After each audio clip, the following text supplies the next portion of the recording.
প্রত্যেকটা প্রতিষ্ঠানে প্রত্যেক টিমে 5 ধরনের লোক থাকে। এক ধরনের লোক হচ্ছে পারফর্মার।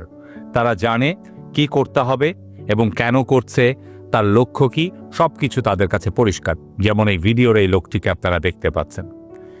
এর পাশাপাশি কিছু লোক আছে, তারা খুবই কাজ করার জন্য খুবই দক্ষ, কিন্তু তারা আসলে জানে না যে পরিকল্পনা কিভাবে করতে হয়। অন্য কেউ পরিকল্পনা করে দিলে, রেডি করে দিলে বা অন্য কারো নেতৃত্বে তারা ভালোভাবে কাজ করতে পারে।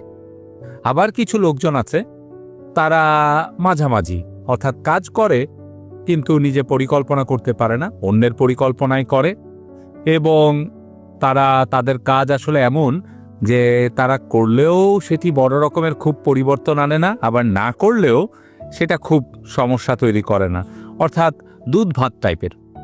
চতুর্থ যে টাইপটি, যেটি আপনারা ছবিতে দেখতে পাচ্ছেন, পিটিএস বলছি, পটেনশিয়াল ট্রাবল সোর্স, তারা যেটি করে সেটি হচ্ছে বিভিন্ন সময় হালকা পাতলা করে নানা রকমের নেতিবাচক কাজ করার চেষ্টা করে, অন্যদের ডিমোটিভেট করে। আর পঞ্চম যারা হলো সাপ্রেসিভ পারসন বা এসপি বলা হয়, তারা পুরো টিমকে নষ্ট করে, সব সময় সব কিছুর ভেতরে বাগড়া দিবে, পেছন থেকে টেনে ধরবে, কাজের স্পিরিট নষ্ট করবে এবং অন্যদেরকে উস্কে দিবে যে কাজ না করার জন্য। বিশেষত যারা দেখবে যে কাছাকাছি যাকে একটু টোকা দেওয়া যায়, দলে ভেড়ানো যায়, তাদেরকে নিজের দিকে আনার চেষ্টা করবে, যার ফলে পুরো টিমের যে গতি কাজের সেটা কমে যায়।